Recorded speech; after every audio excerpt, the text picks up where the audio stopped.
hanging out with one of the first guys I met back in the day, back in 1990 when I first started here at Fulton Speedway. This guy, they had one of the better nicknames in racing too. Gordy Panic Buttton. I believe it was Marsha Wetmore Yes, who it was. actually gave him that name. Yeah. He'd done a lot of stuff over the year. Most recently, spent a lot of time in late models. But it had been about 15 years since he had been behind the wheel of a modified. He's currently working with Chris Taylor. They bought a second car. Jeff Taylor, excuse me. They bought a second car, and Gordy was able to get behind the wheel of the 358. I believe it's the fourth time here today at Fulton. So I would imagine, wow, back at Fulton in a modified, after all these years, this has got to be heaven to you. Yeah, it's a lot different. We went last night. Track had a ton of bite, and we weren't really competitive with 358 against big blocks. I wouldn't think you would be. No. But, I miss the old days with the drag rubber, alcohol, Somewhat sail panels, somewhat. Yeah, but, boy, those cars were a ball on a track like that, So this dirt 358 felt a little bit slower than the old Outlaw modified A engines? little lazy, yeah. Yeah. Yeah, it doesn't jump off the turn, quite like the old cars. Well, how much horsepower did we get roughly out of those alcohol-powered 358s? They were around 750. Oh, that much? Yeah. Oh, so this is 150 less, so you got to feel that. Yeah, and our big block is 900 horse, so yeah, the small block is quite a bit different than the big block. So did they drive the same? Because everybody tells me with the coils, the stuff you did before almost doesn't apply. Yeah, I'm not sure I'm a big fan of the coils. You're not the first person to tell me that. It just why? I just don't like the feel, and maybe just because I'm old school and got used to the torsion bars. But I think last night with the bite we had, torsion bars would have worked. Okay. But, you can't switch back and forth. Okay. And it's nice to see the old 714. And Yeah. by the way, there's a reason for that number, right? Yeah, that my daughter's birthday. Yep. Yeah. I remembered that because it was the only 3-digit number Yeah. that I knew of at the time. So what is it like the first time you went down that ramp again in a modified here at Fulton last night? Or actually it was about a month ago now, wasn't it? Yeah. Nothing's changed. No? No, not really. Okay. It was fun. Glad to get back out there. Mm-hmm. It was I'm a little rusty. Mm-hmm. And I don't have the confidence in the car that I need.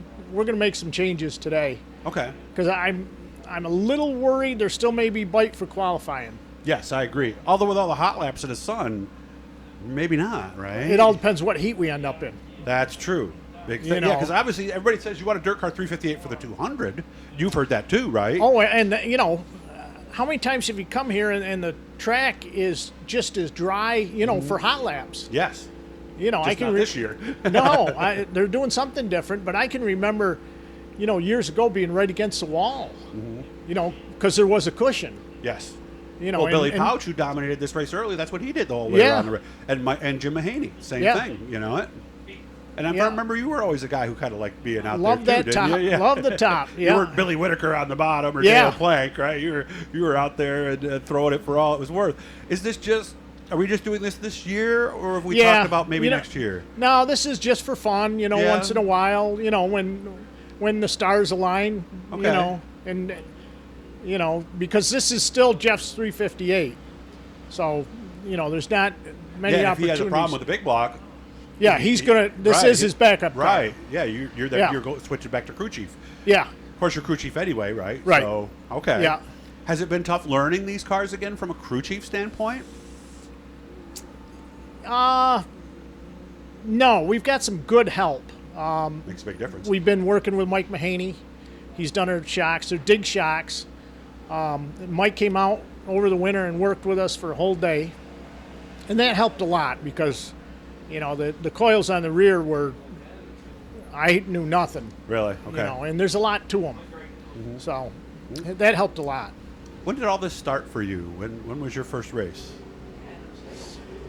All the way back. Sometime All in the the way 80s, back. right? I started at Weedsport in a street stock. They had a class for teenagers because at that point, I think you had to be a certain age. Yeah, didn't they have expert, novice, and something like that? Or At that point, they just had a teen class. they had a teen street stock class. Yeah. Okay. Yeah, and I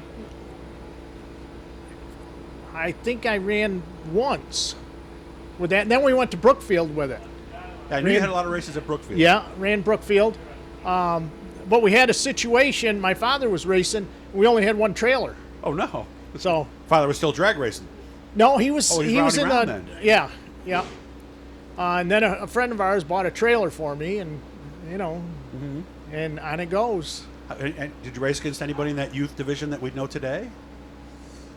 No. No. Okay, so you were the only one. Well, really. to be honest, I can't even remember any of their Oh, names. okay. so- Well, you're only there a little bit. It could be. So, all Yeah. right. Well, we're going to explore this stuff later with Gordy. I'm going to make sure we get together this off season and go back through some of the early days, how he ended up getting all the big sponsorships and winning big races and championships and things like that. But Yeah, and that's tonight, some good stories. But tonight, we just got to worry about getting that 358 in the show.